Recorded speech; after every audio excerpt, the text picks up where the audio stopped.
자, 2단원 직권의 변화하고 영향. 여기는 이제 지구과학 단원이에요. 자, 봅시다. 자, 지각 변동하고 변동대. 요거는 이제 한번 배우기는 해요. 중학교 때 한번 배웠던 기억이 있을 텐데. 자, 보면은 이제 지각 변동이라고 하는 거는 지각이 변형이 일어나는 여러 가지 활동을 다 통틀어서 지각 변동이라고 해요. 뭐 예를 들어서 화산, 지진, 조산 운동. 근데 조산 운동이 뭐냐면 대규모 습곡 산맥이 형성이 되는 경우를 바로 조산운동이라고 해요. 그러니까 대표적으로 조산운동이 일어나서 만들어진 게 히말라야 산맥이나 아니면은 저 남미에 있는 안데스 산맥이나 이런 것들이 조산운동에 의해서 만들어진 큰 대규모 습곡 산맥에 해당이 돼요. 자, 그럼 이제 화산은 우리나라는 화산이 있기는. 그죠? 화산 활동이 현재 일어나고 있지는 않지만, 마그마가 지각의 약한 틈을 뚫고서 지표로 튀어나오면서 분출하는 현상에 해당이 돼요. 그럼 이제 마그마는 다 섞여 있는 거예요. 화산가스하고, 그 다음에 고체 물질까지 다 섞여 있는 거고, 이게 화산 폭발이 일어날 때 화산 분출물이 나오게 되는데, 여기 안에는 이제 화산가스, 그 다음에는 화산 쇠설물, 그 다음에는 기체 성분이 다 빠져나간 나머지 고체 성분인 용암, 이렇게 구분을 해줘요. 그럼 이제 화산가스 안에 제일 많은 성분은 바로 뭐가 제일 많이 들어있냐면 수증기가 제일 많이 들어있어요. 그러니까 실제로 보면은 지구 전체 물이 제일 많이 들어있는 부분이 멘틀이고, 그 멘틀 성분의 일부에 해당하는 마그마 안에 수증기가 많이 들어있고요. 그 다음에는 이산화탄소도 함량이 생각보다는 대단히 많아요. 그래서 화산 폭발은 많은 이산화탄소 때문에 장기적으로는 지구 온난화에 영향을 줄 수가 있어요.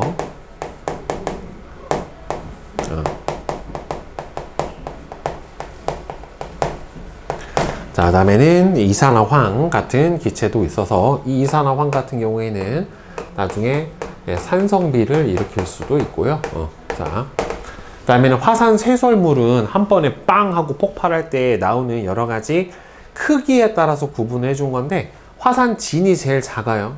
그 다음에 화산재, 그 다음번은 화산역이 크고, 그 다음에는 화산 암괴가 가장 큽니다. 그 다음에 특이한 형태를 갖고 있는 아령 모양으로 생긴 화산탄이라고 하는 것도 존재를 해요. 그리고 용암은 마그마에서 화산가스 성분이 다 빠져나가고 남은 나머지 고온의 액체, 실제로 얘네가 이제 굳으면 뭐가 되는 거예요? 화성암이 되는 거죠. 그렇죠? 이렇게 되는 용암으로 구분을 해줘요.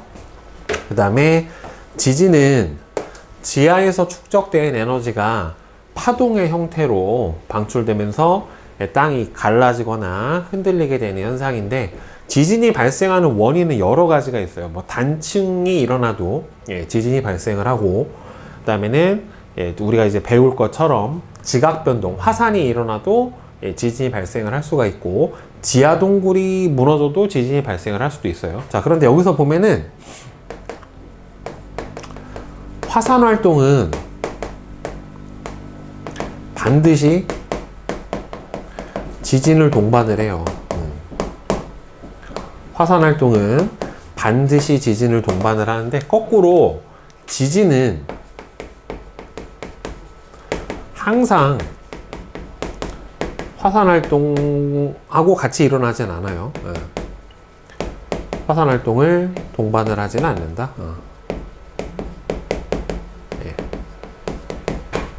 화산은 일어나면 지진이 반드시 같이 일어나지만, 지진이 일어났다라고 해서 화산이 같이 일어나는 것은 아니에요. 그리고 이 지각 변동을 일으키는 주요 에너지원은 바로 뭐에 해당이 되냐면 바로 지구 내부 에너지에 해당이 됩니다. 크게 지구의 에너지가 세 가지가 있잖아요. 태양 복사 에너지, 지구 내부 에너지, 조력 에너지. 그 중에서도 이제 지구 내부 에너지에 해당이 돼요. 자, 그러면 저렇게 지각 변동이 자주 일어나는 특정 지역이 존재를 하는데 그 지역을 바로 뭐라고 불러주냐면 변동대라고 불러줘요. 화산, 지진, 조산운동 등의 지각 변동이 활발하게 잘 일어나는 지역을 변동대라고 얘기를 하고, 그 중에서도 화산 활동이 주로 잘 일어나는 화산대가 있고 지진 활동이 주로 많이 일어나는 지진대가 존재를 합니다. 그런데 화산대랑 지진대는 거의 두 개가 겹쳐요. 지진이 일어나는데, 화산이 일어나는 데서는 거의 지진이 다 일어나는데, 물론 이제 지진이 일어난다고 해서 화산이 다 일어나는 건 아니지만 화산대하고 지진대가 거의 겹치는데, 얘네가 좁고 긴 띠 모양으로 분포를 하고요. 대체로 서로 일치를 합니다. 그러니까 대체로 일치를 한다는 소리는 결국에는 발생 원인이 어떻다는 소리예요? 발생 원인이 같다라고 하는 거예요, 둘이. 발생 원인이 거의 같기 때문에 화산대랑 지진대가 거의 일치를 하게 되고, 화산 활동이랑 지진은 대부분이 바로 우리가 배울 판의 경계에서 판의 상대적인 운동, 그러니까 상대적인 운동은 서로 충돌을 하던가 아니면은 서로 멀어지는 발산을 하던가 아니면은 서로 어긋나는 이 세 가지의 운동에 의해서 보통 이렇게 화산이나 지진 활동이 잘 일어나게 되는데, 화산대하고 지진대를 보면은 보통 대륙 중앙부가 아니라 어디에 분포를 하냐면 대륙 주변부에 주로 분포를 해요. 대륙 주변부에, 즉 해안선을 따라서 분포를 하는 경향이 좀 더 많고요. 중앙부는 굉장히 안정해서 거의 지진이나 화산이 일어나진 않아요. 그래서 유명한 게 바로 뭐냐면은 환태평양 화산대 또는 지진대가 제일 유명해요. 이 태평양 연안을 따라서 이렇게 고리 모양으로 둥그렇게 둘러싸여 있는 요 변동대를 환태평양 화산대 지진대라고 하고, 전 세계의 대부분의 지각 변동이 바로 요 지역에서 일어나요. 그 다음에 두 번째로 많은 곳은 여기 알프스 히말라야 지진대에 해당이 돼요. 여기는 화산 활동은 거의 없어요.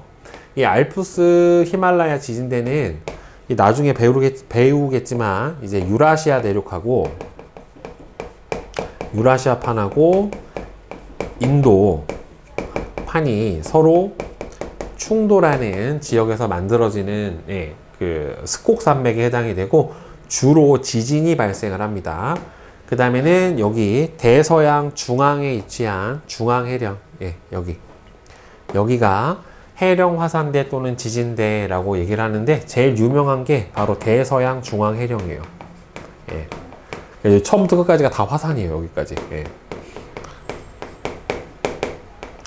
대서양 중앙해령, 그 다음에 또 유명한 여기가 동태평양 해령. 동태평양 해령. 여기가 제일 유명한 해령 지진대에 해당이 됩니다. 자, 그러면 우리 이제 판 구조론하고 판의 경계 봅시다. 이거 하기 전에 지진 봅시다. 지진이 실제로 발생한 지점을 바로 뭐라고 불러줘요? 진원이라고 불러줘요. 그리고 진원이 발생한 수직으로 올라온 요 위치를 바로 뭐라고 불러주냐면은 진앙이라고 하는데, 이 진원의 깊이에 따라서 크게 천발지진, 얕은 곳에서 일어나는 천발지진, 그 다음에는 중발지진, 그 다음에는 깊은 곳에서 일어나는 신발지진, 이렇게 세 가지로 나눠지는데, 천발지진 같은 경우에는 보통 지하 70km 이내에서 일어나면 천발지진이라고 하고요. 그 다음에는 중발은 70에서 보통 300km 사이에서 일어나면 중발, 그 다음에는 300km 이상에서 일어나면, 제일 깊은 곳에서 일어나면은 신발지진, 이렇게 불러주는데, 보통은 진원의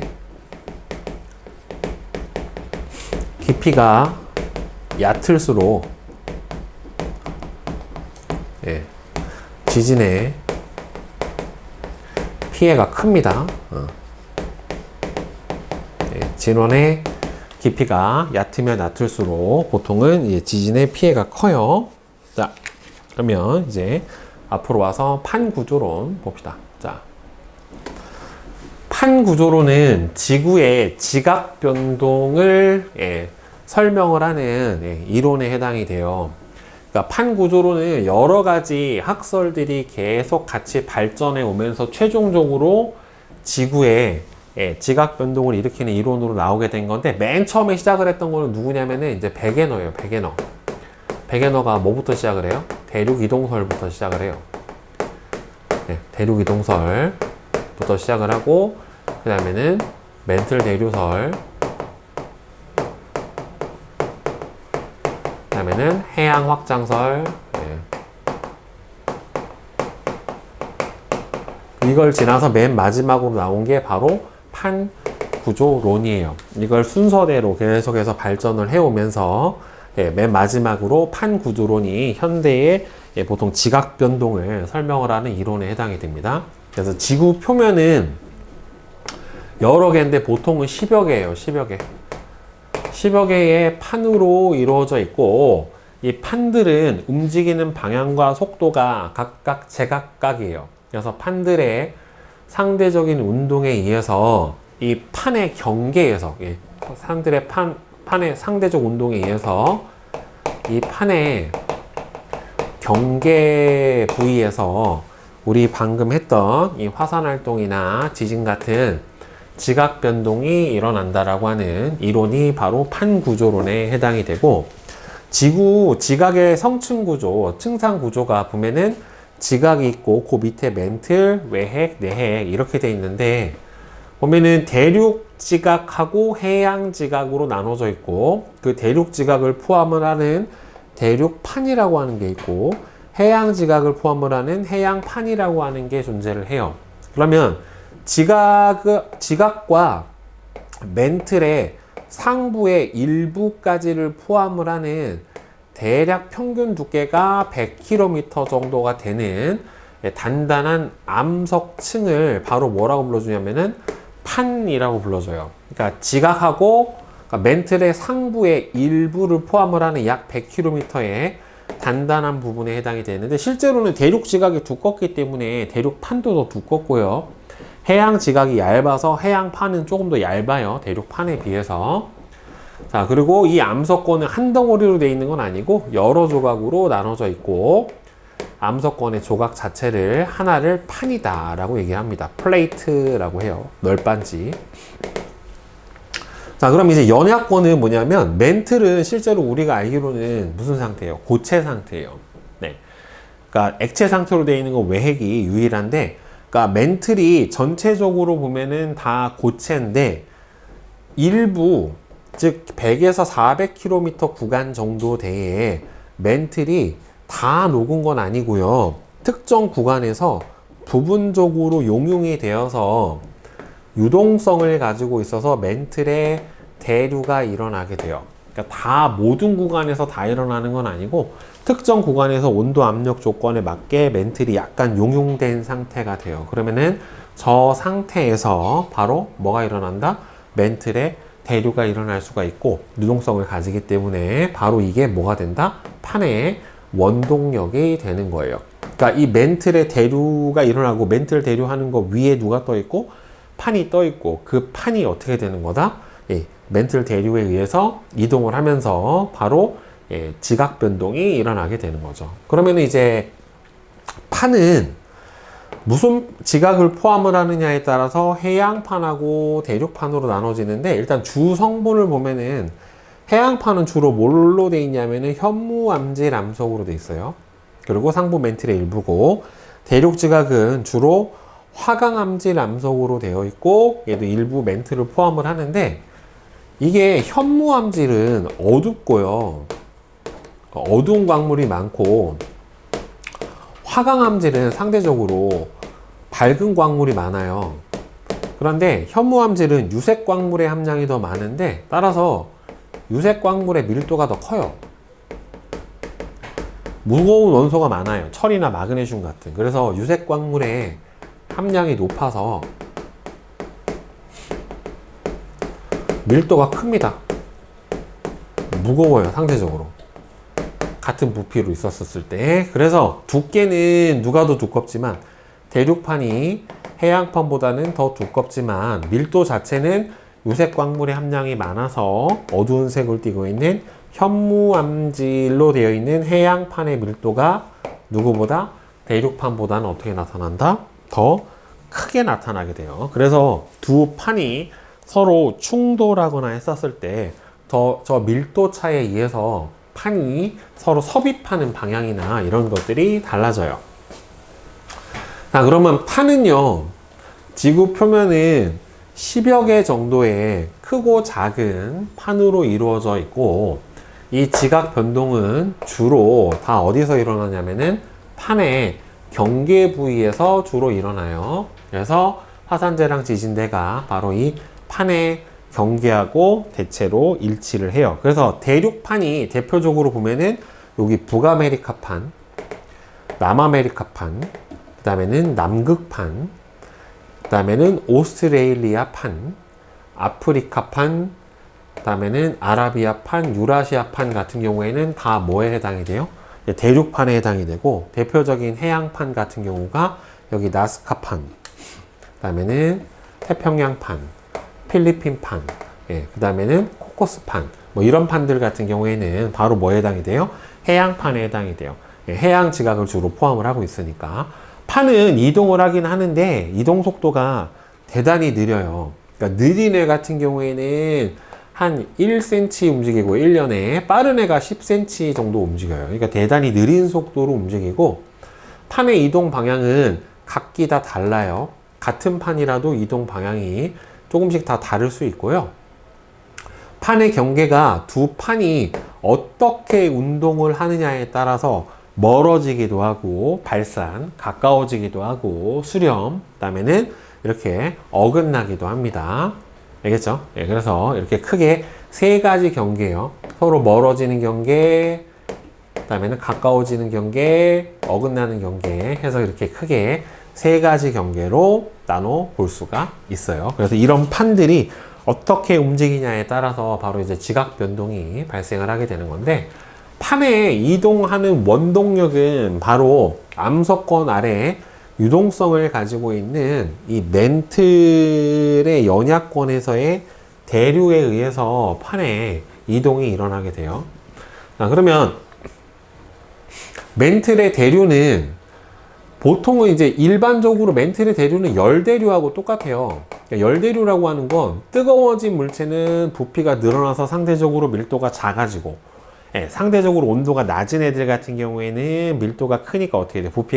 온도가 낮아서 부피가 작아지니까 밀도가 커져서 아래로 내려온다란 말이에요. 그러니까 뜨거워진 애가 위로 상승, 상대적으로 차가워진 애는 아래로 내려오는, 이렇게 온도 차에 따른 밀도가 발생을 하고, 이 밀도 차에 따라서 열대류가 일어나게 돼요. 그래서 이렇게 멘틀 대류의 상승부는 올라갔다가 양쪽으로 어떻게 돼요? 이렇게 서로 벌어지는 형태가 나타나고, 그 다음에 이렇게 내려오는 멘틀 대류의 하강부 같은 경우에는 이 위에 있는 판과 판이 서로 이렇게 가까이 다가오는 이런 지형에 해당이 돼요. 그러니까 멘틀 대류 상승부는 두 판이 어떻게 되고요? 서로 이렇게 벌어지고, 멘틀 대류 하강부는 두 판이 이렇게 서로 가까워지는 이런 형태에 해당이 돼요. 그러니까 원래 지구 내부로 들어가면 뭐가 커져요? 온도, 압력, 밀도, 요 세 가지가 커지니까 이 하층부의 온도가 상대적으로 여기 상층부보다는 높게 되는 거죠. 그러니까 보통 이 온도가 높게 되는 거는 두 가지 원인에 의해서 보통은 높게 되는데, 그러니까 방사성 동위 원소의 붕괴 열 때문에 내부 온도가 높기도 하고요. 그 다음에는 지구가 처음 초창기 생성되었을 때, 원시 지구 생성 시 여러 가지 미행성체들이 와서 충돌했고, 그 충돌 당시에 저장돼 있던, 생성 시에 저장됐던 열 에너지가 있다란 말이에요. 이 두 가지가 바로 지구 내부로 들어가면 들어갈수록 온도가 높아지게 되는 주 원인에 해당이 되는 거죠. 그래서 내부로 가면은, 그렇다고 해서 온도가 무조건 높아진다고 해서 다 녹는 건 아니고 특정 온도와 압력 조건이 맞게 되면 녹아요. 그러면서 멘틀 대류가 연약권에서는 일어날 수가 있게 됩니다. 자, 개념 속속 문제풀이. 자, 해봅시다. 자, 1번. 자, 지각 변동을 일으키는 주요 에너지원은 뭐예요? 지구 내부 에너지에 해당이 되고, 자, 어디에서는 판의 경계에 해당하는 어디에서? 변동대죠. 변동대. 예. 변동대에서는 화산, 지진, 조선운동이 활발하게 일어난다. 자, 화산 활동이 활발한 지점을 연결한 지역을 화산대라고 하고요. 특히나 이 제일 유명한 게 환태평양 화산대에 해당이 되는데, 여기는 워낙 화산 활동이 잘 많이 일어나는 곳이라 불의 고리라고 해요. 그래서 여기를 화환이라고 합니다. 화환, 불의 고리. 예. 워낙 화산 활동이 많이 일어나서. 그 다음에 화산대랑 지진대는 대체로 일치하고요. 좁고 긴 띠 모양으로 분포를 하죠. 그 다음에 2번은 자, 판의 구조를 나타낸 것이다. 자, 답은 5, X5죠. 예, 멘틀의 대류가 일어나는 부분은 전체 멘틀이 아니라 이 암석권 아래 부분, 여기에서 일어납니다. 자, 그 다음에 3번. 판의 분포와 이동에 대한 설명으로 옳은 것과 옳지 않은 것은 5, X, X5예요. 예, 판의 이동 속도는 대체로 연간 수미터가 아니라 1에서 10cm 정도로 대단히 느리고요. 지각 변동은 판의 중앙부가 아니라 경계부 또는 주변부에서 주로 활발하게 일어납니다. 자, 그러면 이제 판의 경계 한번 봅시다. 판의 경계는 이제 판의 상대적인 운동에 따라서 달라지게 되는데, 크게 발산형 경계랑 보존형 경계랑 수렴형 경계랑 이렇게 세 가지가 나타나요. 자, 그래서 발산형 경계는 말 그대로 발산, 이게 서로 멀어지는 거예요. 두 판이 서로 멀어지는 경계 부위를 바로 발산형 경계라고 얘기를 하고, 여기가 어디냐면은 바로 멘틀 대류의 상승부에 위치를 해요. 그러니까 여기가 보통은 멘틀 대류 상승부에 해당이 되는 게, 이게 해양판에 있으면 뭐라고 불러주냐면 해령이라고 불러주고, 그 다음에는 대륙판에 대륙에 위치를 해주면 뭐라고 불러주냐면은 열곡대라고 불러줘요. 어디에 있느냐에 따라서 결국에 두 가지로 나눠지게 되는데, 이게 멘틀 대류가 이렇게 여기 이 부분이 바로 이제 해령이에요. 뜻은 바다의 산맥이란 뜻인데, 멘틀 대류가 상승을 하면 양쪽으로 이렇게 멀어지려고 하는 뭐가 발생을 해요? 양쪽으로 잡아당기는 이렇게 장력이 발생을 해요. 장력이 발생을 하면 이 가운데가 어떻게 돼요? 양쪽으로 잡아당기는 힘 때문에 지각이 끊어져 버려요. 그러면 이 끊어진 틈으로 바로 뭐가 분출됩니까? 마그마가 분출이 일어나게 돼요. 그러면 마그마가 분출이 돼서 여기서 이제 바닷물에 닿으면서 급격하게 식어가지고 바로 뭐가 새로운 판이 만들어지는 지형이 바로 요 발산형 경계에 해당이 됩니다. 그래서 해양판이든 해양판의 해령이든 열곡대든 둘 다 뭐다 새로운 판이 만들어지는 지형이 바로 이 발산형 경계에 해당이 되고, 발산형 경계에서는 방금 얘기했던 것처럼 화산이나 지진 활동이 다 있어요.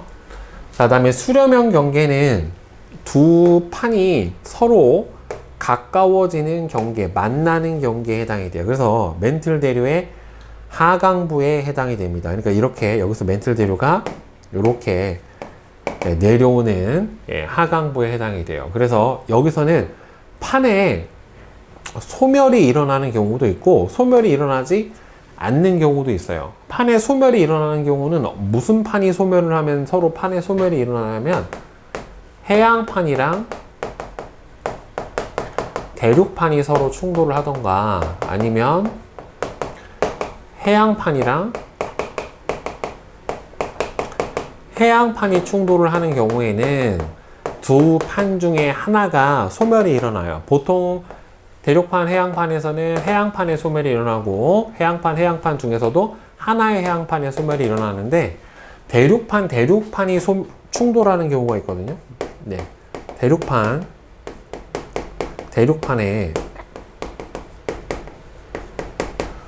수렴 경계에서는 여기에서는 뭐가 없냐면은 판에 소멸이 없어요.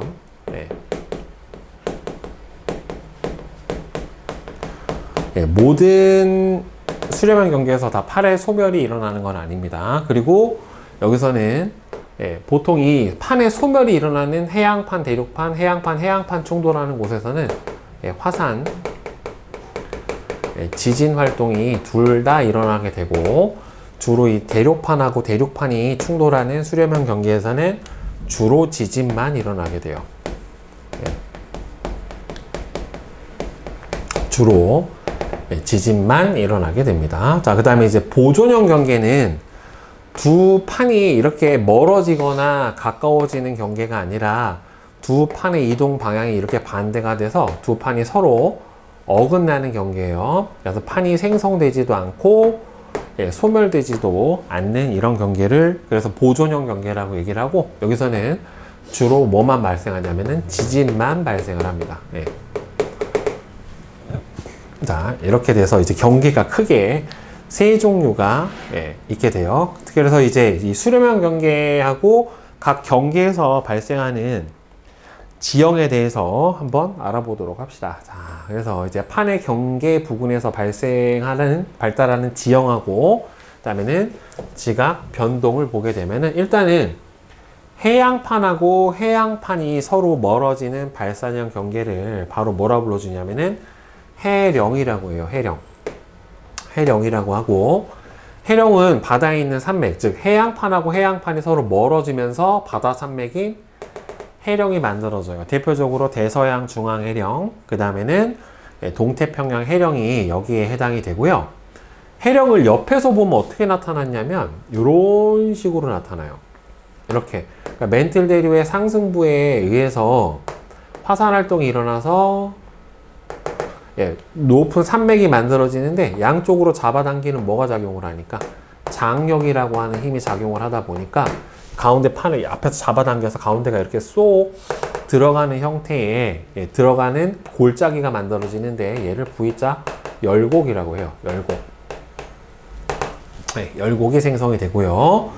두 판이 멀어지니까 이 열곡이 갈라지고, 이 갈라진 틈에서 마그마가 분출이 되면서 새로운 해양 지각이 만들어지는 곳이 바로 바다에 있는 발산형 지형인 해령에 해당이 돼요. 그리고 얘는 양쪽으로 가운데서 대칭형으로 이렇게 멀어진다란 말이에요. 그래서 여기가 가운데가 해령이고, 해령에서 지금 멀어지면 멀어질수록 양쪽 대칭으로 해서 해양 지각의 나이가 어떻게 돼요? 많아져요. 그래서 보통 해령에서 멀어질수록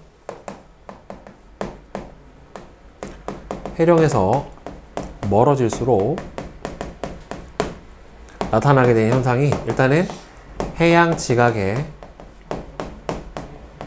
연령이 커지고, 그다음 두 번째로는 퇴적물의 두께가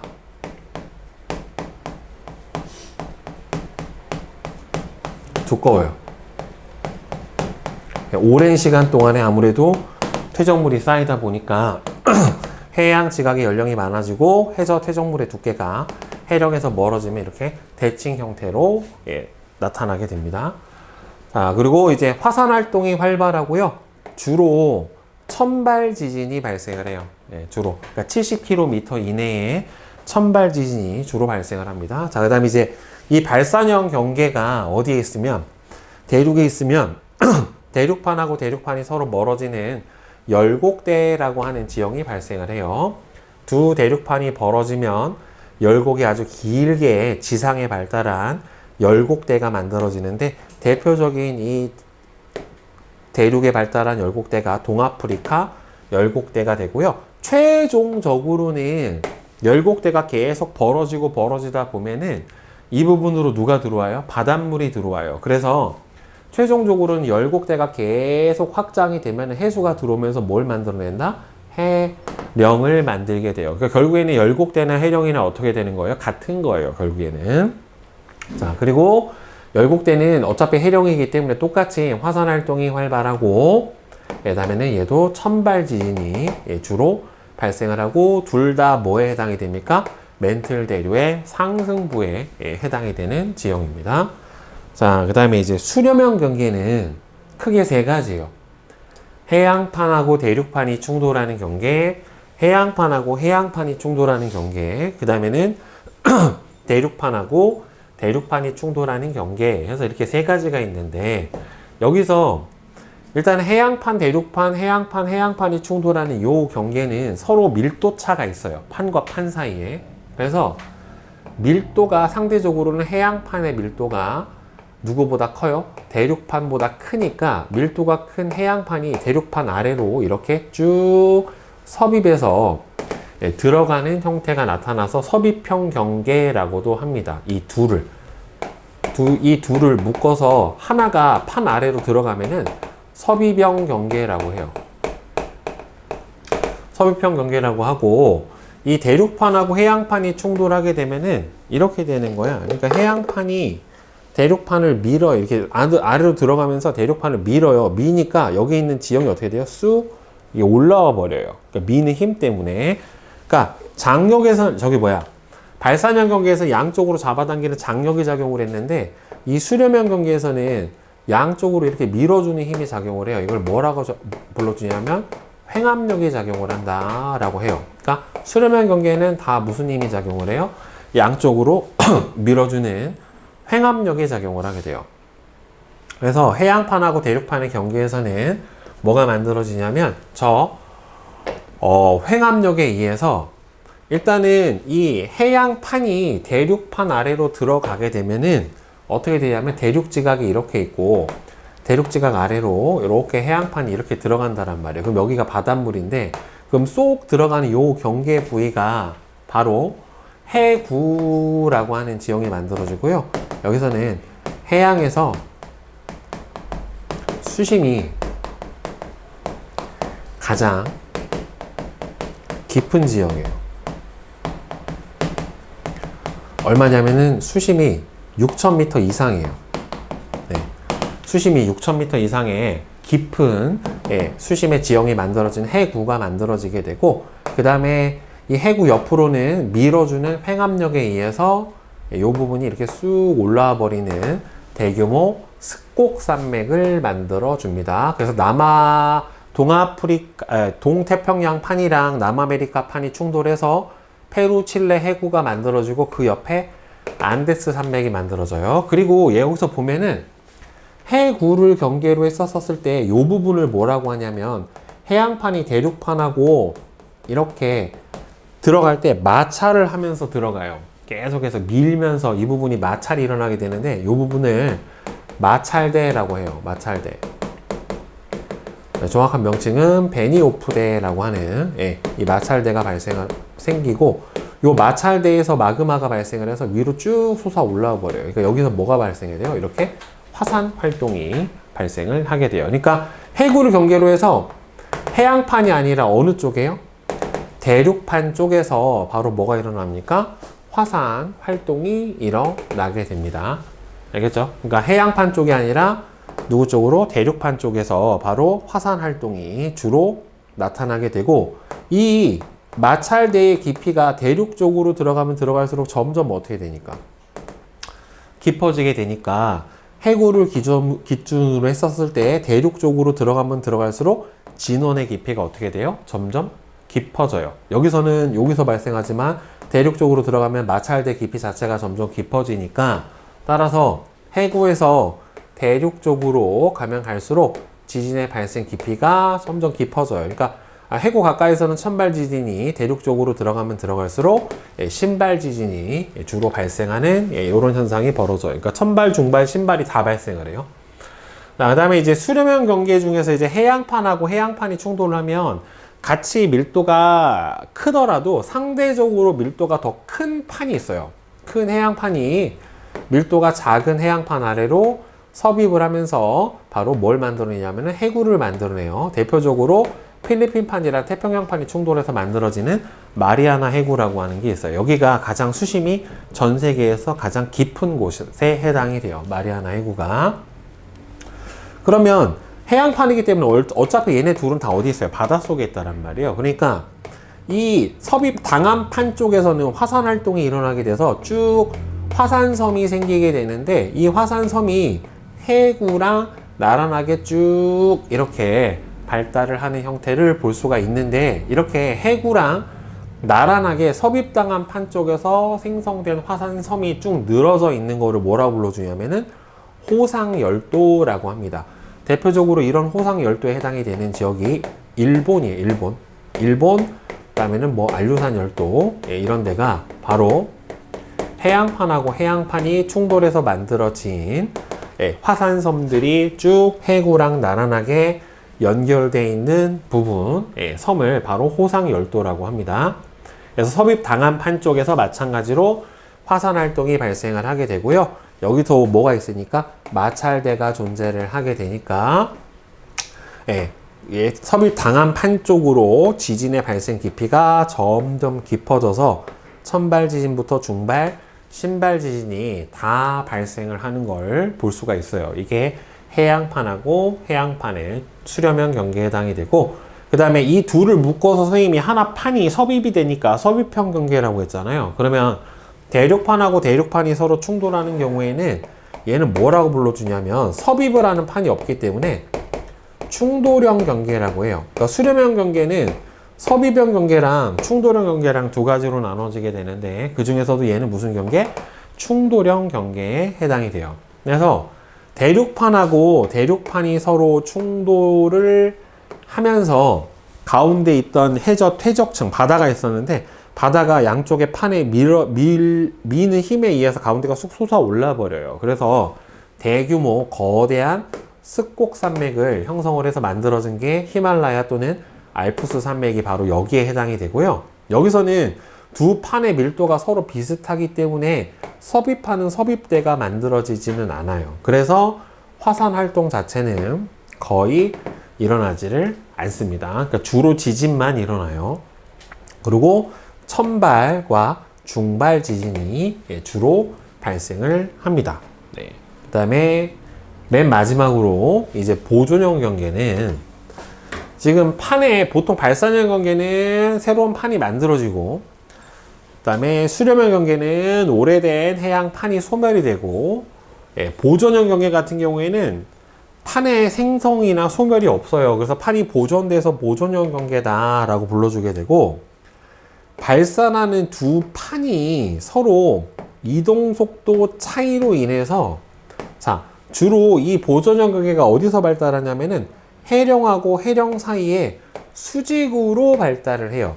그러니까 이렇게 해령이 위에서 봤었을 때 A, B 해령이 있고, 여기 이렇게 C, D 해령이 이렇게 있으면, 해령은 양쪽으로 판이 두 개가 발산하기 때문에 여기는 이렇게 벌어지고, C, D의 해령은 이렇게 벌어진다란 말이에요. 그러면 이 B하고 C의 경계 부위는 어떻게 돼요? 하나는 판이 오른쪽으로 이동을 하고 하나는 왼쪽으로 이동을 하니까 두 판이 이동 방향이 어떻게 돼요? 서로 반대가 되니까 이게 끊어져 버려요. 그러니까 보통은 단층이 일어날 때는 이렇게 위아래로 끊어진단 말이에요. 이렇게 끊어지던지 아니면은 보통은 이렇게 끊어져요. 그러니까 이 끊어진 경사면을 경계로 이 경사면 위에 있는 거를 뭐라고 불러주냐면 상반, 아래 있는 거를 하반 이렇게 불러줘요.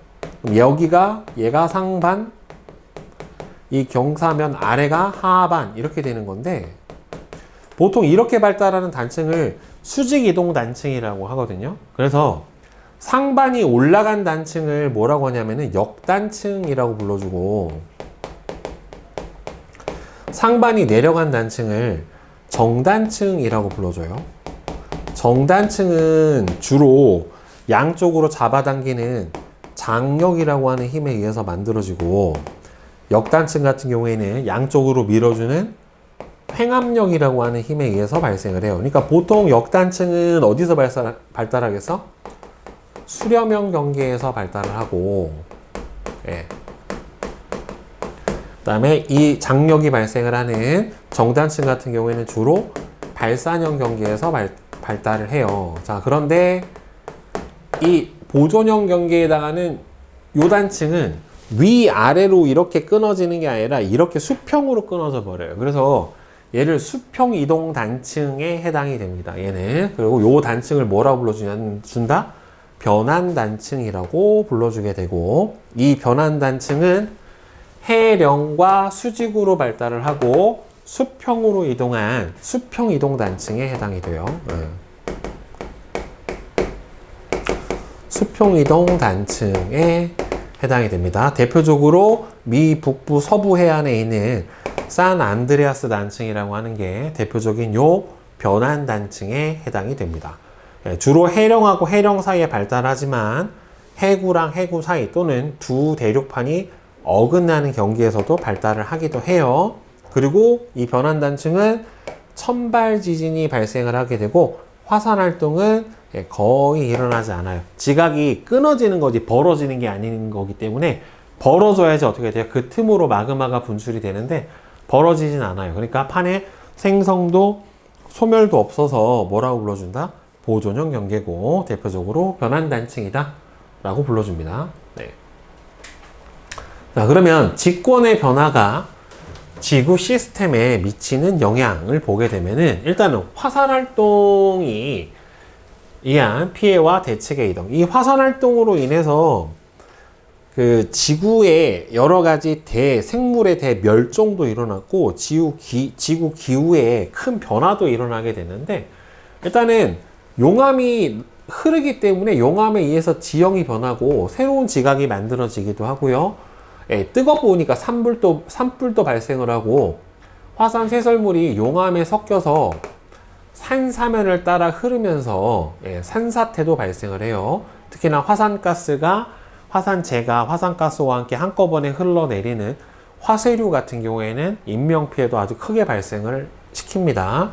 그래서 직권에 영향을 주고 화산가스 중에서도 산성비를 내리게 하는 거는 바로 뭐였어요? 선생님이 아까 얘기했던 이산화 황 같은 경우에는 산성비도 내리게 해서 황이 안에 들어있거든요. 그러니까 토양을 산성화해서 생태계를 방해를 시킨다. 이거는 어디에 영향을 주는 거예요? 생물권에 영향을 주는 거죠. 네. 다음에는 화산재가 햇빛을 가려서 일시적으로 얘가 성층권까지 올라가면 성층권에서 태양 복사 에너지를 가려요. 그래서 지구의 평균 기온을 낮춰버립니다. 소빙하기 같은 걸 유발을 시켜서 이거는 기권에 영향을 주는 경우. 다음에는 화산가스의 대부분이 수증기하고 이산화탄소인데 여러분들 수증기하고 이산화탄소는 대표적인 무슨 기체? 온실기체예요. 네.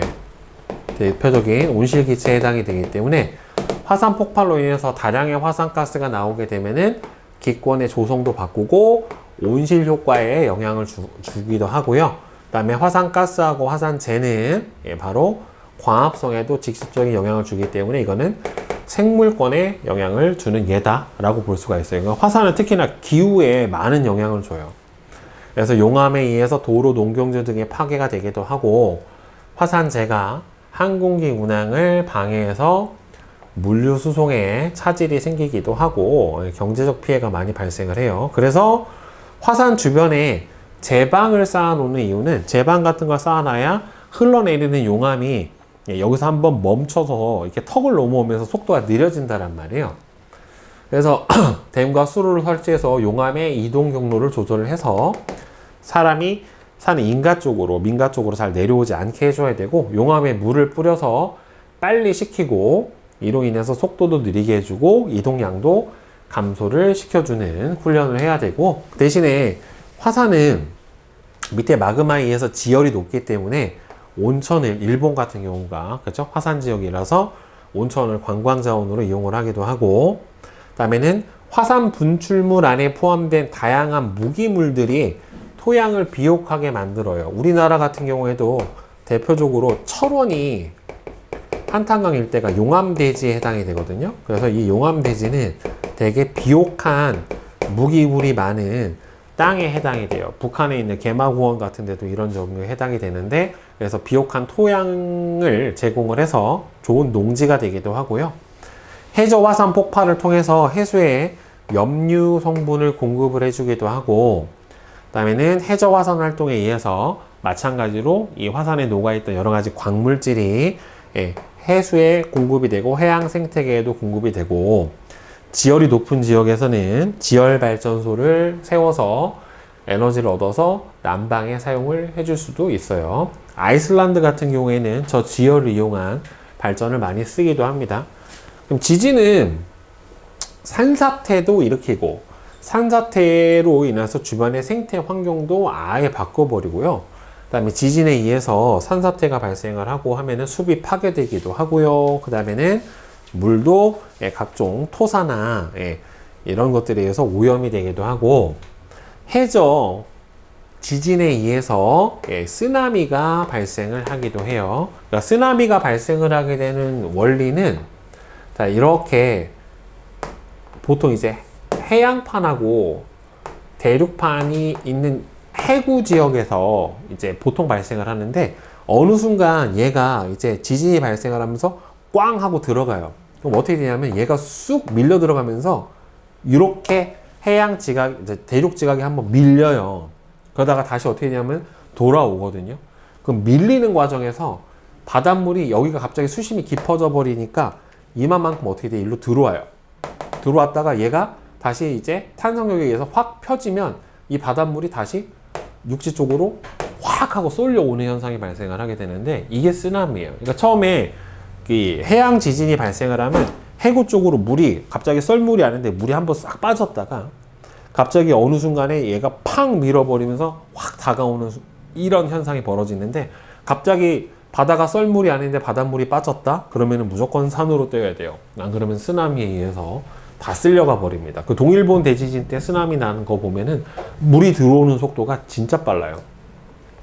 다음에는 뭐 지진이 발생을 하면 도로와 건물 등이 붕괴가 되고, 교통 마비, 가스관 파괴로 인해서 화재도 발생을 하게 되고, 그다음에 지진이 발생을 하면 수도관이나 상수도, 하수도가 다 망가져 버리니까 질병이나 전염병 등으로 2차 피해를 주기도 합니다. 그래서 인공위성이나 화산 주변에서 화산이 어떤 활동을 하고 있는지를 계속 관측을 해주면서 지형 변화, 지진계 설치, 그 다음에는 내진 설계를 적용을 해주고 안전교육도 시행을 해야 돼요. 특히나 이제 대만 같은 경우 보면은 그 타이페이 101이라고 대단히 높은 빌딩이 하나 있는데, 대만 지진이 발생을 해도 걔가 무너지지 않고 잘 버텼단 말이에요. 그러니까 내진 설계가 아주 잘 돼 있는 거고, 일본 같은 경우에 특히 내진 설계를 더 빡세게 하겠죠. 아무래도 지진이 많이 발생하는 곳이니까. 그리고 또 지진파를 인공적으로 이용을 해서 지구 내부 구조를 연구를 하고, 지하 자원도 우리가 탐색을 해줄 수가 있는 게 바로 지진의 순위 기능에 해당이 되겠죠. 그죠? 네. 자, 개념 속속 문제풀이 해보자. 자, 4번. 자, 판의 경계와 종류 보면은 일단 발산의 경계는 서로 멀어지죠. 수렴은 서로 가까워지고, 보존은 어긋나고, 대표적으로 멀어지는 게 해령 열곡대, 어긋나는 거는 변환단층, 가까워지는 거는 해구죠. 자, 5번. 해령 중심부에 어디에서? 열곡이죠, 열곡. 자, 마그마가 분출한다. 그 다음에 해양판하고 대륙판이 수렴을 하면 밀도가 큰 해양판이 섭유해요. 해령을 수직으로 가로지르는 모에서는 천발 지진이 활발하다. 뭐예요? 열곡대죠. 열곡대. 해령을 수직으로 그건 뭐예요? 해령을 수직으로 가로지르는 건 변환단층이지, 그지? 네.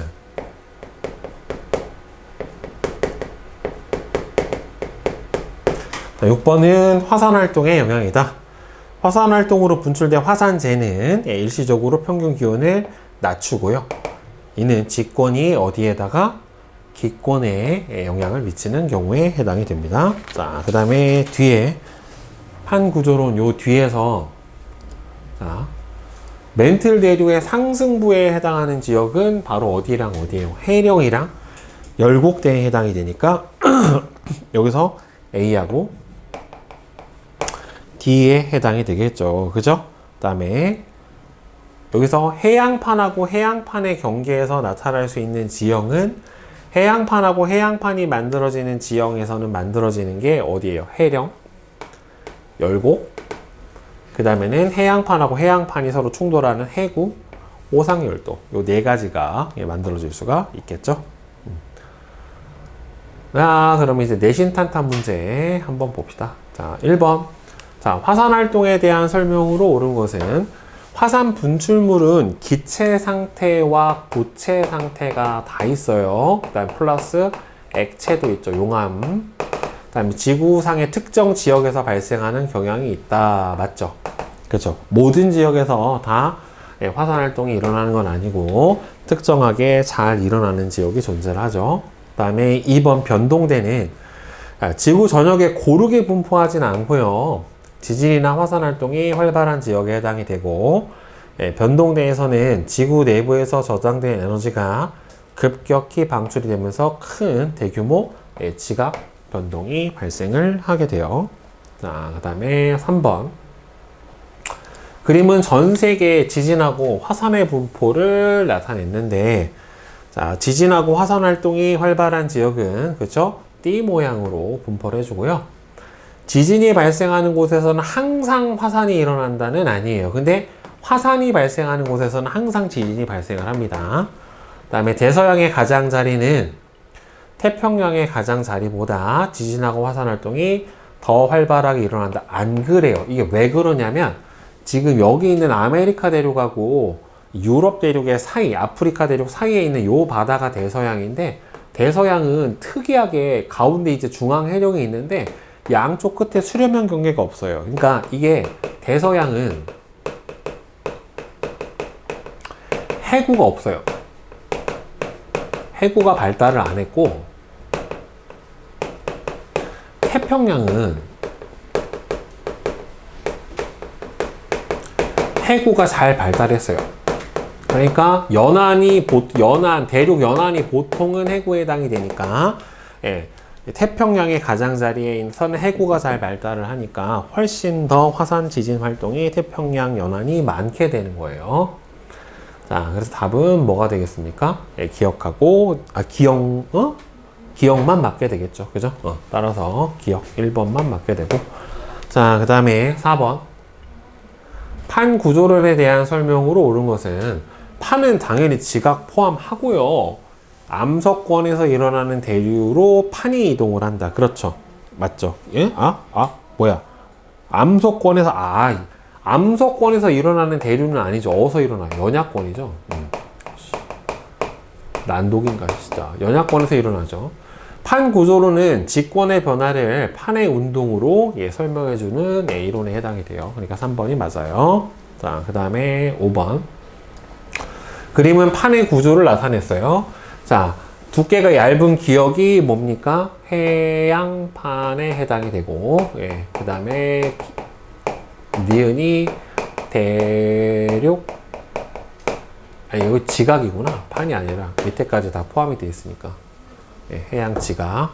그 다음에 A가 전체가 판이죠. B는 연약권. 자, 기역은 해양 지각, 니은은 대륙 지각 맞고요. A의 평균 밀도는 해양보다 대륙이 더 작다. 맞죠? B에서, 그죠? 연약권에서 멘틀의 대류가 일어납니다. 그래서 5번이 맞고요. 자, 그 다음에 6번. 자, 지진대와 화산대는 띠 모양으로 분포를 하고요. 판의 경계와 대체로 일치를 하는데 그 까닭을 서술하시오. 그러면은 보통은 판의 경계라고 하는 게 판의 상대적 운동의 경계 부위에 해당이 되고, 이 상대적 운동의 경계 부위에서 주로 뭐가 발생을 하기 때문에 지각 변동이 주로 발생을 하니까 바로 여기에서 지진하고 화산이 일어나게 되고, 원인이 거의 같다 보니까 지진대하고 화산대가 같이 일치를 하게 되죠. 그 다음에 7번. 멘틀 대류를 모식적으로 나타냈는데, 자, 기역은 지금 보면은 멘틀 대류의 하강부예요. 해양판하고 대륙판이 충돌하는 거에 해당이 되는 거니까 수렴형 경계가 발달할 거고, 니은은 지금 멘틀 대류의 상승부인 해령에 해당이 되니까 새로운 해양 지각이 만들어질 거고요. 네, 해양판이죠. 해양판 A는 멘틀 대류의 영향으로 지금 보면 어느 쪽으로 가고 있습니까? 동쪽 방향으로 가고 있게 되겠죠. 그렇죠? 따라서 기억하고 니은만 맞죠. 자, 그 다음에 8번. 그린 가부터 다는 서로 다른 판의 경계를 나타냈대요. 가는 발산형 경계고, 나는 수렴형 경계고, 다는 보존형 경계에 해당이 돼요. 따라서 여기서는 해령하고 열곡대, 변환단층은 아니고, 나에서는 열곡대도 아니고, 변환단층도 안 되고, 그 다음에 보존형 경계에서는 주로 변환단층이 발생을 하게 되니까 다 맞는 거는 3번이 되겠죠. 자, 그 다음에 9번. 그림은 어느 판 경계 부위의 단면하고 이동 방향을 나타냈대요. 지금 해양판하고 해양판이 멀어지고 있는 경계니까 해령이란 말이에요, 여기가. 자, 이 지역에서는 발산형 경계고요. 자, A하고 C는 B를 경계로 서로 멀어집니다. 자, B는 멘틀 대류의 상승부고, B의 가운데에 V자 열곡이 나타납니다. 그죠? 그래서 4번이 맞고요. 그 다음에 10번. 그림은 세 개의 주요 판 분포 A부터 D 지역에서 판의 상대적 이동을 나타냈대요. 자, A가 어디냐면 여기가 동아프리카 열곡대예요. 여기가 동아프리카 열곡대고, 자, 여기가 어디냐면 일본 해구예요. 여기가 대서양 중앙 해령이고, 이름을 잘 알아둬야 돼요. 어느 위치에 있는지. 그 다음에 D가 어디냐면은 페루 해구예요. 페루 칠레 해구. 네, 여기에 해당이 되는데, A와 C 지역은 발산형 경계죠. 멘틀 대류 상승부. B 지역은 해구니까 수렴형 경계라서 틀렸고요. 판의 경계에서 두 판의 밀도 차는 이거는 대륙판, 해양판의 충돌 경계고, D는 뭐예요? D 어디 갔어? 뭐야? C. 이거는 해양판이고 대륙판, 해양판이니까 밀도 차는 C 지역이 D 지역보다 더 작아야죠. 모두 지진하고 화산 활동이 활발하게 일어난다. 그렇죠? 변환단층은 없으니까 발산형 경계, 수렴형 경계는 다 뭐예요? 지진이랑 화산 활동이 활발해요. 그래서 기억하고 리을이 맞고. 자, 그 다음에 11번. 그림은 히말라야 산맥의 모습인데요. 이 히말라야 산맥은 수렴형 경계 중에서도 대륙판하고 대륙판이 충돌해서 만들어지는 충돌형 경계에 해당이 됩니다. 따라서 수렴형 경계, 멘틀 대류의 하강부, 그리고 여기서는 뭐가 없다? 화산 활동이 거의 없어요. 네, 거의 지진만 일어나요. 알프스, 히말라야 지진대예요. 그 다음에 12번. 그림은 두 판의 경계 부위에서 판의 이동 방향을 나타냈습니다. 그럼 보면은 여기가 해령이고 여기가 해령이에요. 그러니까 변환단층이 발생하는 부분은 판과 판의 이동 방향이 서로 반대 방향이 어긋나는 경계인 여기 C, D에 해당이 돼요.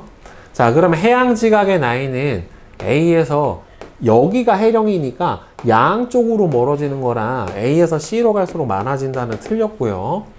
BC 구간은 판의 경계가 아니죠. 판의 이동 방향이 같으니까 서로 반대여야 된단 말이야. CD 구간에서는 그렇죠. 화산 활동이 거의 없죠. 그 다음에 DF 구간은 여기는 해령에 해당이 되니까 여기서는 지진도 화산도 활발하게 발생을 합니다. 그래서 디글리을이 맞고요. 그 다음에 13번. 그림은 판의 경계에서 발달하는 지형의 특징을 알아보기 위한 흐름도인데, 자, 해령, 호상, 열도, 변환단층 이렇게 나와 있어요. 발산형, 그 다음에는 수렴형, 보존형에서 발생을 합니다. 자, 그러면 얘가 발산형, 수렴형, 보존형에 해당이 되는 거니까 가에 들어갈 질문으로 적절한 것은 변환단층은 화산이 주로 발생을 하지 않고 지진만 있잖아요. 그렇죠? 근데 이 둘은 화산 지진 활동이 다 있으니까 화산 활동이 활발한가라고 해주면은 변환단층은 아니오에 해당이 되니까 4번 아니면 5번일 거고, 이 중에서 해령의 예가 발생을 할 수 있는 거는 뭐예요? 아니면은 뭐예요? 지진이 자주 발생하는가, 아니면 멘틀 대류의 상승부에 위치하는가. 그렇죠? 해령은 멘틀 대류의 상승부에 해당이 되는 거니까 여기서 5번이 맞겠죠? 그죠? 네. 이건 하고 가. 14번. 그림은 북아메리카판하고 태평양판의 경계하고 화산의 위치를 나타냈대요. 지금 보면은 태평양판이고 북아메리카판이니까 여기가 무슨 판이야? 해양판이고 여기가 대륙판이에요. 그리고 여기서 화산이 주로 발생한 걸로 봐서는 밀도가 큰 해양판이 밀도가 작은 대륙판 아래로 밀려 들어간 거란 말이에요. 따라서 판의 경계에서 해구가 발달했고요. 태평양판은 북아메리카 판보다 더 밀도가 크죠. 여기서 일로 섭입을 했으니까 판의 경계 부위에서 진앙은 주로 지진이 어디 분포합니까? 이 대륙판 쪽에 분포를 하게 되니까 북아메리카 판에 더 많이 분포를 해야지 맞겠죠. 해구에서는 대륙판 쪽이 더 많이 발생을 해요. 자, 그 다음에 15번. 그린 가와 나는 판 경계를 모식적으로 나타냈대요. 이거는 뭐예요? 대륙판 충돌하는 충돌형 경계에 해당이 되고, 얘는 대륙판하고 해양판이 충돌하는 섭입형 경계에 해당이 돼요. 그래서 가는 어디예요? 알프스, 히말라야 지진대에 해당이 되고, 지진의 평균 발생 깊이는 얘는 천발하고 중발, 얘는 천발, 중발, 신발이 다 발생을 다 하니까 지진의 평균 발생 깊이는 가보다 나에서가 더 깊죠. 화산 활동은 충돌형에서는 거의 없어요. 지진만 발생을 하고, 섭입형에서는 화산 활동이 활발하게 발생을 합니다. 그 다음에 16번. 그림은 판의 경계를 모식적으로 나타냈대요. 자, A의 화산들. A는 지금 뭐냐면 호상열도예요. 호상열도는 해구랑 나란하게 분포를 합니다. 네, 맞고, B는 여기가 뭐예요? 변환단층에 해당이 되니까 밀도가 큰 판이 아래로 섭입하는 거 아니죠. 보존형 경계랑. 그 다음에 수심은 여기가 어디예요? 해령이고 여기가 해구예요. 그러니까 해구가 가장 수심이 깊으니까 해령에서 해구 쪽으로 가면 갈수록 대체로 깊어지는 게 맞습니다. 해구가 바다 지형 중에 수심이 가장 깊은 지역이에요. 그 다음에 17번은 일본 열도 주변의 판 경계를 모식적으로 나타냈는데, 자, 태평양판은 해양판이고 유라시아판은 대륙판이니까 해양판의 밀도가 대륙판보다 크죠. 그래서 태평양판은 유라시아판보다 밀도가 크고요. 일본 열도에서는 열도라고 하는 거는 화산 폭발로 생성된 지형이고 판의 경계 부위에 해당이 되니까 지진 화산이 활발을 하고요. 보통 이렇게 섭입대를 따라서 해구에서 대륙판 쪽으로 들어갈수록 어떻게 돼요? 지진의 발생 깊이가 더 깊어져야지 맞는 거죠. 그렇죠? 그래서 니은이 맞고. 자, 다음에 18번은 그림은 해양판 A와 B의 이동 방향하고 속력을 나타냈는데, 지금 요거 보면 애들이 많이 낚이는데 해양판의 이동 방향은 같은데 이동 속도가 어디가 더 커요? 여기가 더 커요. 그러면은 요 둘 사이가 어떻게 되겠어? 벌어져요. 그러니까 이거는 발산형 경계예요. 그러니까 발산형 경계인 해령에 해당이 돼요. 해령. 해령이고, 따라서 지각 변동은 화산이랑 지진 중에서도 주로 천발 지진이 발생을 하게 돼요. 다음 19번. 다음은 화산 폭발 사례를 나타냈는데, 인도네시아의 탐보라 화산이 폭발했고요. 이 화산 분출로 쓰나미가 발생을 했고, 북반구의 평균 기온이 낮아졌대요. 자, 그러면은 쓰나미는 지권하고 수권의 상호작용이니까 틀렸고, 지진 해일이니까 나는 화산재가 어디까지? 성층권까지 올라가서 태양 복사 에너지를 막아요. 그래서 태양 복사 에너지가 감소했기 때문이다 맞고, 화산 폭발은 직접적인 인명 피해와 함께 환경적, 경제적 피해도 일으키는 게 맞습니다. 4번이고, 그 다음에 20번은 지각 변동이 지구 시스템에 미치는 영향은, 자, 지각 변동을 통해서 지구 내부의 물질하고 에너지가 방출이 되는 거 맞고요. 화산 활동은 당연히 해저 화산이 폭발하면 수권에도 영향을 주고, 지각 변동으로 방출된 지구 내부 에너지는 상호작용을 통해 다양한 에너지로 전환이 일어나게 됩니다. 그렇죠. 맞죠. 그래서 기억하고 디귿 3번이고, 그 다음에 21번. 다음은 화산하고 지진에 대한 피해를 줄이기 위한 학생들이 제시한 대책인데, 자, 부적절한 내용은 고층 건물은 내진 설계를 해야 돼요. 그래야 지진에 의해서 무너지지가 않고, 지진이 자주 발생하는 지역에는 대규모 댐을 건설을 하면 댐이 지진에 의해서 무너져 버릴 수도 있기 때문에 얘는 적절한 예가 아니고요. 화산 분출과 지진에 대한 대비하는 행동 요령하고 대피 훈련을 실시한다. 이거는 맞죠. 그러니까 이 사람이 틀려져. 대규모 댐은 지진이 많이 발생하는데 넣었다가 댐 무너져 버리면 물 다 쏟아져 내려요. 자, 이제 1등급 도전 문제 한번 봅시다. 자, 그림은 두 해양판의 이동 방향과 판의 경계를 나타냈대요. 화살표의 길이가 판의 이동 속력에 비례한다라고 했으니까 지금 보면은 이쪽 판의 이동 속도가 여기보다 빠르죠. 그럼 얘가 가는 것보다 더 빨리 가니까 이 부분은 뭐에 해당이 되겠어요? 수렴형 경계에 해당이 될 거고, 자, 그 다음에 여기 요 판하고 요 판은 서로 이동 속도가 차이가 나니까 같은 방향으로 가더라도 여기서는 변환단층이 발생을 할 수가 있을 거예요. 그죠? 자, 그러면 봅시다. A의 하부에서는 멘틀 대류가 수렴형 경계니까 상승을 하는 게 아니라 하강을 해줘야 될 거고, 해구가 발달할 거예요. 해양판 충돌하니까. B는 변환단층이라 보존형 경계가 맞고요. 그 다음에 여기가 보면은 해령에 해당이 되잖아요. 그렇죠? 여기서 이쪽으로 이렇게 가고 해양판도 이렇게 서로 벌어지고 있는 경계에 해당이 되니까 아니구나. 여기도 수렴형 경계구나. 그러면 수심은 A보다 C에서 더 깊다라고 되어 있는데 여기를 지금 판의 경계라고 보면은 여기도 수렴형 경계고 여기도 수렴형 경계인데 여기가 제일 깊고요. 해구니까. 해구에서 멀어지면 멀어질수록 어떻게 됩니까? 수심은 점점 얕아져요. 그러니까 A보다 C에서가 더 깊다가 아니라 얕다라고 해줘야 맞습니다. 여기가 수렴형 경계인 해구에 해당이 되니까. 자, 그 다음에 2번. 그림은 멘틀 대류와 판의 운동을 모식적으로 나타냈어요.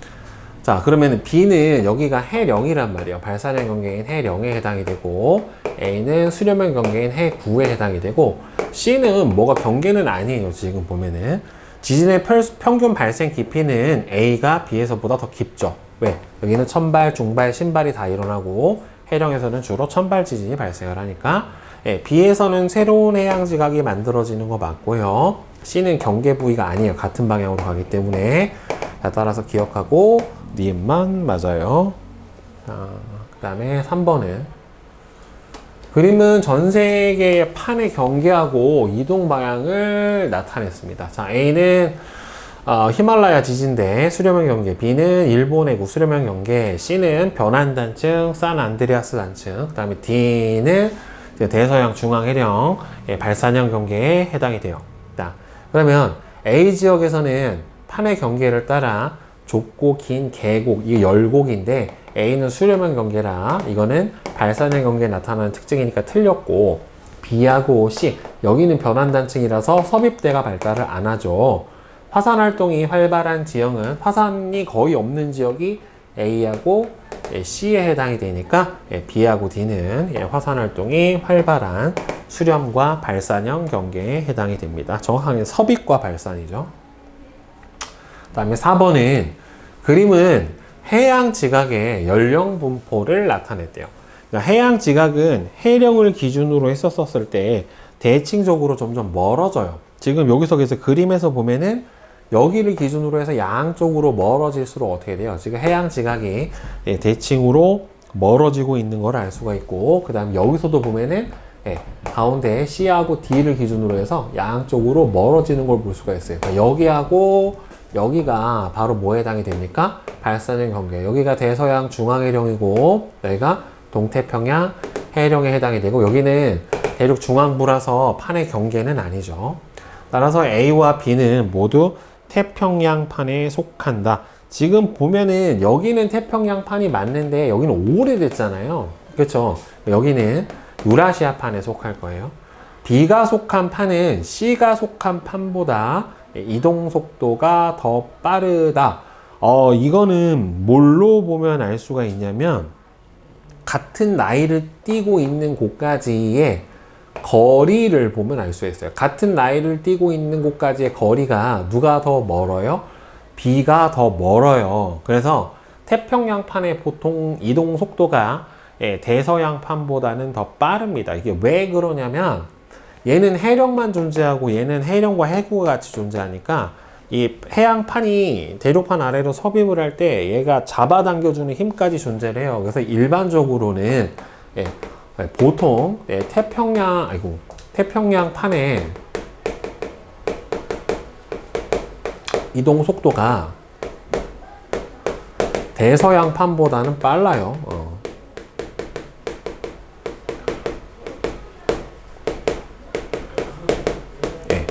여기는 해령만 있고 여기는 해령 해구가 있어서 해구가 잡아 끄는 힘까지 있다 보니까 좀 빠릅니다. 자, 따라서 요거는 맞고요. 그 다음에 2억 년 전보다 오래된 해양 지각은 지구 내부로 섭입해서 거의 존재하지 않는다. 여기가 2억인데 지금 2억보다 많은 거 여기 있어요, 없어요? 없죠. 없는 걸로 봐서는 거의 섭입해서 사라져서 존재하지 않는다라는 거를 알 수가 있겠죠. 그렇죠? 그러니까 답은 4번이 맞습니다. 네.